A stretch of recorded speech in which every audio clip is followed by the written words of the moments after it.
아침에 나로 주의 인자한 말씀을 듣게 하소서.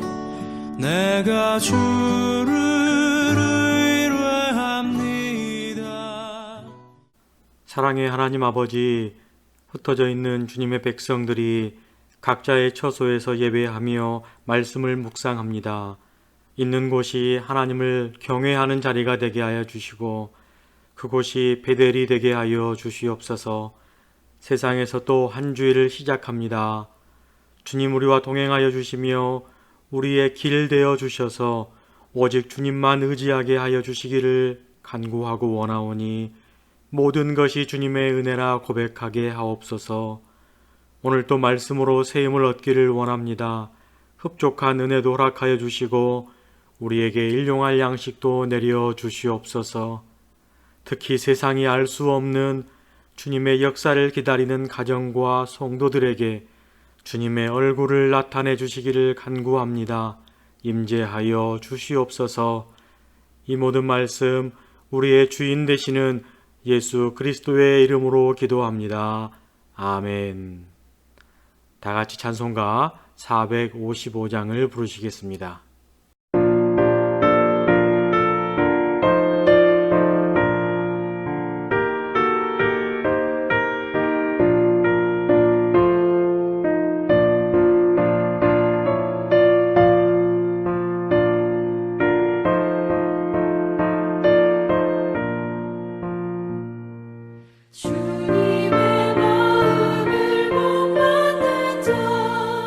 그 맘에 평강이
9월 28일 오늘의 말씀은 고린도 후서 1장 23절에서 2장 17절입니다.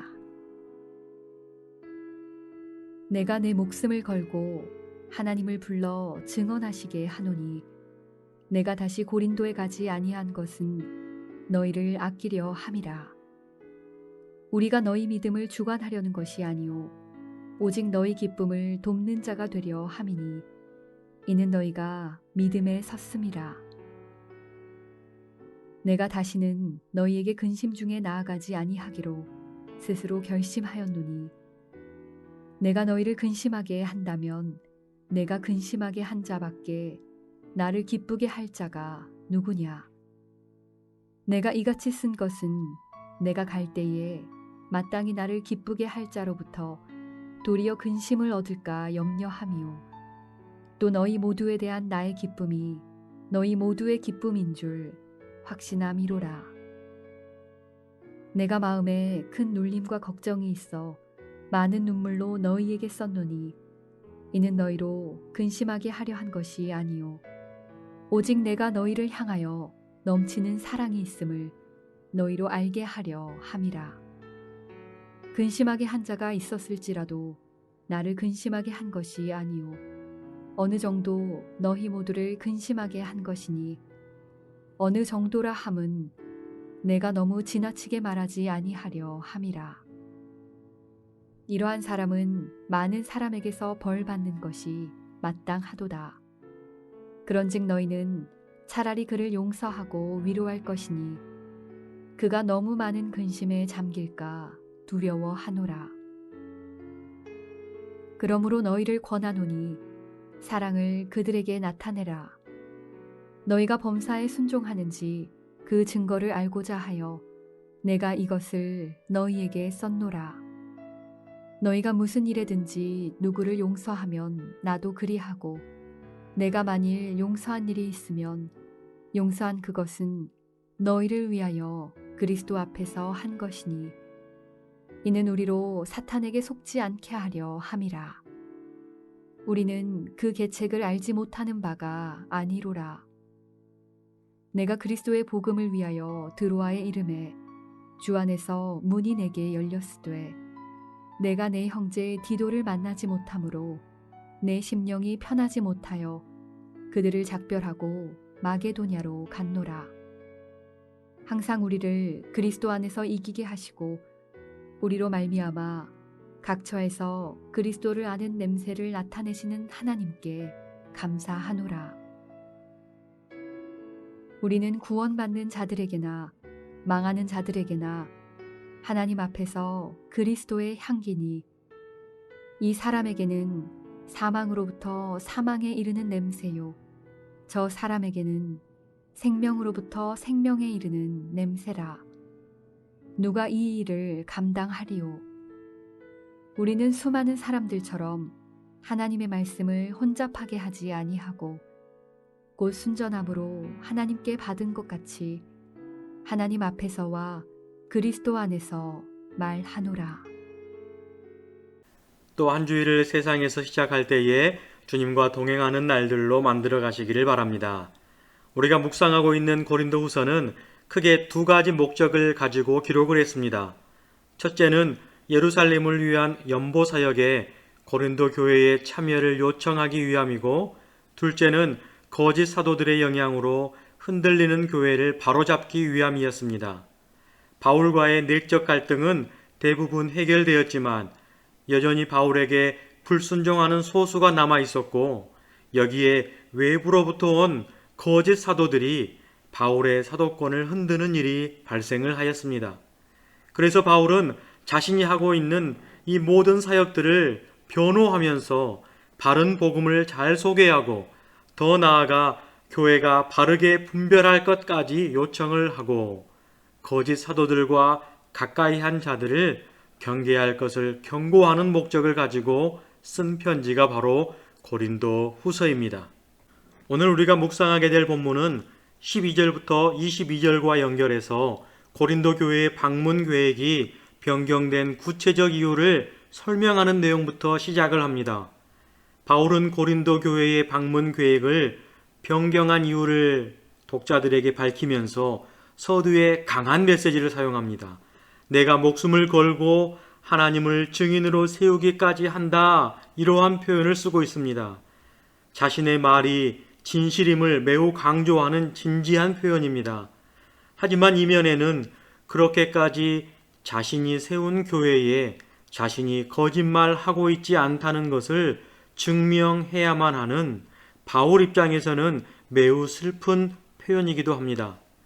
그렇기에 바울이 인식하고 있는 교회의 상황은 여전히 그의 사도권을 거절하고 특히 거짓 사도들로 인한 상황이 아주 심각함을 우리가 알 수 있습니다. 이제 24절부터 방문하지 않는 이유를 잘 설명을 합니다. 첫 번째 이유는 그들의 믿음을 주관하는 자가 아니라 그들의 기쁨을 돕는 자가 되려고 했기 때문이라고 합니다. 바울이 볼 때에 교회가 회개하여야 마땅하지만 일방적으로 끌고 가지 않기로 하겠다라는 눈물을 담고 있는 변론입니다. 그들은 여전히 바울에게 순종하고 있지 않지만 여전히 믿음 안에 있음을 인정하고 그들 스스로 하나님 앞에서 기쁨을 회복하게 하는 방법을 택하기로 한 것입니다. 두 번째 이유는 다시 방문해서 그들과 언쟁하고 서로 상처를 받아 기쁨을 잃어버리고 싶지 않아서입니다. 그럼에도 불구하고 교회는 문제들을 처리해야만 했습니다. 이런 갈등 상황 속에서 바울이 스스로 결심하면서 선택한 방법이 바로 방문 대신에 편지를 보내는 것이었습니다. 오늘 본문은 저와 같은 목회자에게 더 와닿는 묵상의 본문인 것 같습니다. 교회가 처한 상황이 굳건히 서 있지 못하므로 책망함이 마땅하나 억지로 성도들을 바꾸려 하지 않고 오히려 성도들에게 상처만 줄까 염려하는 마음으로 눈물을 담아 편지하고 있는 바울 사도의 모습이 한 사람의 목회자로서 너무 부끄럽고 또한 배우고 싶은 마음이 간절해집니다. 이제 5절부터는 감사하게도 디도 편에 보낸 눈물의 편지를 통해 바울에게 돌아왔지만 아직 소수의 불순종을 고집하고 있는 이들까지도 용서하라는 내용의 편지 글들입니다. 바울의 권면은 매우 단순합니다. 용서하고 위로해서 사랑을 나타내라고 합니다. 7절과 8절 말씀입니다. 그런즉 너희는 차라리 그를 용서하고 위로할 것이니 그가 너무 많은 근심에 잠길까 두려워하노라. 그러므로 너희를 구원하노니 사랑을 그들에게 나타내라. 아멘. 바울이 이러한 권면을 하는 데는 이유가 있습니다. 첫 번째 이유는 바울을 반대하는 자들을 위해서입니다. 그들이 너무 근심할까 염려하기 때문입니다. 그들은 이미 교회 공동체가 회개하고 순종하기로 결정을 했기에 교회가 용서를 하면 바울 역시 용서한 것으로 인정하겠다는 의미로서 그들을 위로하고 있습니다. 두 번째 이유는 사단의 계획에 빠지지 않기 위해서입니다. 바울은 교회 분열을 염두에 두고 그리 결정을 한 것입니다. 교회 내에서 7일을 통한 아픔이 생겨나면 그 후에 사단에게 이용당하여 공동체에서 분열로 이어가거나 아예 그 공동체를 떠날 수도 있기에 방치하면 그 골이 깊어지기에 반대자들에게까지 교회가 사랑을 보이라라고 권면을 하고 있습니다. 이것이 바로 하나님 나라의 방법이 아닌가 생각해 봅니다.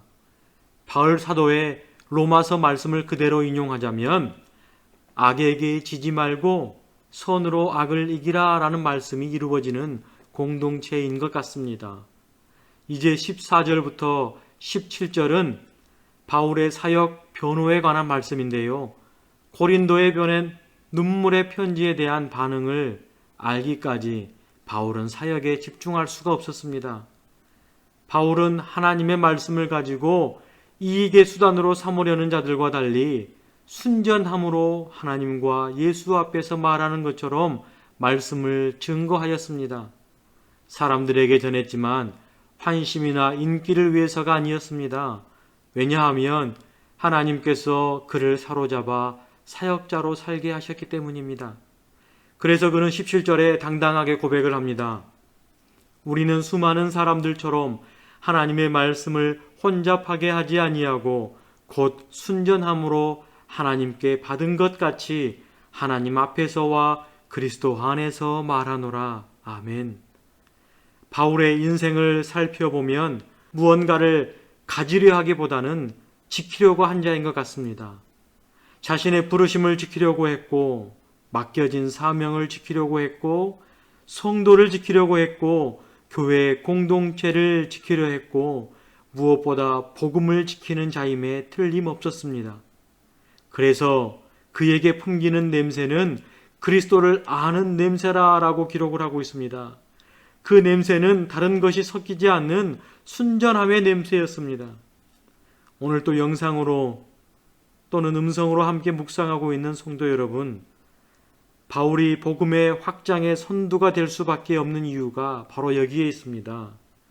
본문에 의하면 용서와 사랑으로 품는 마음이고 그의 순전한 태도이며 사역자로 부르심을 알기에 하나님께서 그를 복음의 확장의 선두로 사용하셨습니다. 오늘날 우리도 하나님의 일꾼으로 사용되기를 원한다면 신앙의 공동체를 위한 헌신된 마음이 있어야겠습니다. 옳고 그름도 중요하지만 사람이 더 소중함을 알아야 하겠습니다. 그리고 항상 그리스도 안에서 이기게 하시는 하나님께 감사하는 마음으로 우리 안에서 그리스도의 향기가 나야 하겠습니다.